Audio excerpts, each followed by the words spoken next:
Excitement has reached fever pitch for these children in Chennai today as their country attempts to land on the moon. 2, 1, 0.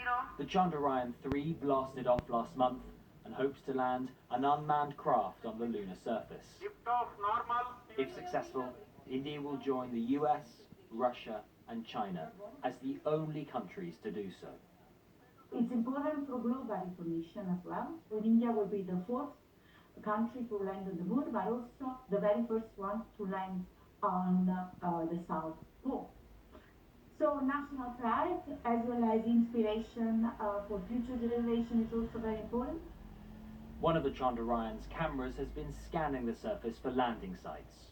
All previous missions touched down around the moon's equator, but this craft is aiming to land near its south pole, which brings extra challenges as well as extra possibilities. The south pole of the moon has, well, we think it has at least, lots of ice. Ice, of course, really useful if you're going to send people to the moon because they'll want to drink, they'll want to perhaps split the water into hydrogen and oxygen and breathe the oxygen. The core stage has also commenced its operation. After Russia failed in its attempt to land at the South Pole just days ago, this mission has gripped India.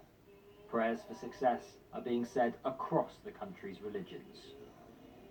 I obviously feel really happy for my country, and I feel that if we do this, we would be challenging the world system, and we might rise up as one of the biggest powers in the world.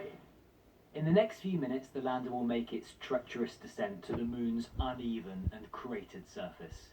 India hopes this mission will demonstrate its own liftoff to status as a global power and beyond. Harry Farley, BBC News.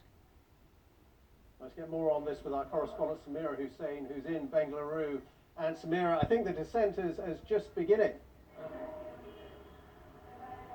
The final phase of the descent has already begun, and in fact we're expecting that it should touch on the moon's surface in less than 15 minutes.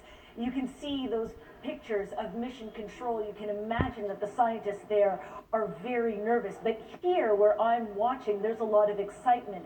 This group promotes space education amongst India's young, and there is a lot of hopes riding on India's ability to make this historic landing, not only for the scientists, not only for the people in this room, but for the entire country.